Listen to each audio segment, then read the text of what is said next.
Hello, my name is Ali Carter. I am the founder of Mediate UK.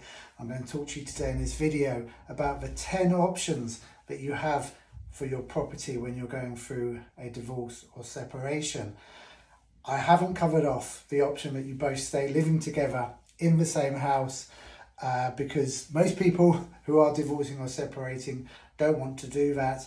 And in fact, when you do start living separately, that can be a big weight off your shoulders and help you both move on with your lives. I appreciate that you may be living together whilst you're trying to agree everything, and so I hope this video gives you some options perhaps that you hadn't thought of, or at least gets you chatting to go through the options so you can discount some ones and then narrow down what you would like to do. So we'll go straight into it. Option number one, the most common maybe, is to sell the property on the open market. There's different ways of doing this. You need to have the property valued. If you're selling it, that is the value of the property, what it's worth. But I do recommend getting free estate agent valuations and going with the best estate agent that you can get. They are not all equal. And this is a stressful time. You don't want any issues really when you're selling a property. Normally, when you sell a property, the equity is then divided up between you as you can agree. How is that decided? It's all based on your needs moving forwards. And you will normally sell, maybe a 4-bedroom place and each buy a 2-bedroom place. I don't know, but that's kind of the theory behind it. But you've got to focus on what your needs are and a suitable property each moving forwards. The second option is one party will buy out the other. To do this, you would normally need to get the property remortgaged in your own name. So mortgage really is such an important factor. Get some really good financial advice. Go to a whole of market mortgage advisor. If you're using us, we have someone who is great. But whoever you want to use, just don't go to your own bank. You want to be looking at all your options there. And hopefully there'll be enough there that you can borrow enough to buy the other party out. They buy their own place, you have your existing place, and you can get a clean break. Option number 3, not often used but still an option, is you rent out the property that you have, and you both then use the proceeds from that to rent out your own properties. If you are renting out property, you need to let your mortgage advisor know, your mortgage company know, because they may need to change it to a different type of mortgage. This would be common where you have a property in a prime location, maybe in London, where you can get a high rental income and you both rent somewhere a bit further out.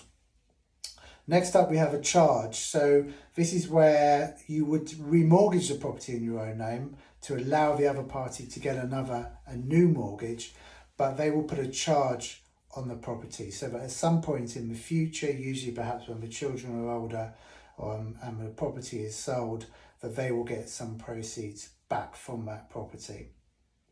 And that does allow you to get a clean break in that situation. If you can't do that, another common one is something called a measure order. We've written a whole blog and a guide to measure orders. Do please have a look at that if you're considering this. This normally comes in when you have children, and the idea is that the children, because they have to be prioritised, will continue living in the house, and when they reach an age to be agreed between you, then the property is sold, or you might remortgage at a later date, and equity is released to the party who's moved out. So you're basically just prioritising your children and then releasing funds later. If you are doing this, you've got to get some financial advice as well as legal advice, because you may have a large capital gains bill in 10 years' time, which no one particularly wants. Next up, number 6, friends and family. Is there some money that you can borrow to help buy the other person out? This happens quite a lot. Parents will help their child out to buy the other parent out of the property, allowing you both to move on. Number 7, you can leave the property to the children in a deed of trust. So this is where rather than the equity being released to the other party, you're basically gifting it to your children. It's not in a will, it does need to be in a deed of trust. You need legal advice if you're doing that, and some really good legal advice as well. Option number 8, equity release. So again, you might have seen these adverts, you know, you get a free carriage clock, usually for people who are more mature in life, and you can release equity from the property which the other party can then use. Option number 9 is something that you should look at. It's reconfiguring the mortgage, and this basically is looking at options to remortgage or to go to an interest-only mortgage, just to try and release funds to make your agreement affordable at this time. So this is where one of you perhaps is struggling to take a new mortgage or to afford a new mortgage.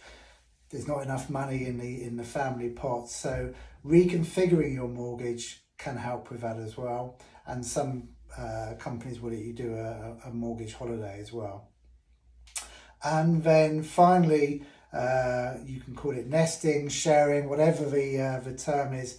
This is where the house remains the same, the children remain living in the house, and the parents basically take it in turns to live in the property. So for example, if you're doing 1 week each, for 1 week of the month, one of you will be staying at friends or family or renting somewhere else, and you take it in turns to occupy the house. This can work well short term whilst you're trying to organise everything. It doesn't tend to be a long term solution.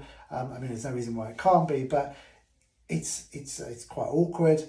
You're in and out all the time, and when you get new partners in your life, that can really throw all your agreement out the window as well. So those are the 10 options. You will probably end up doing one of those.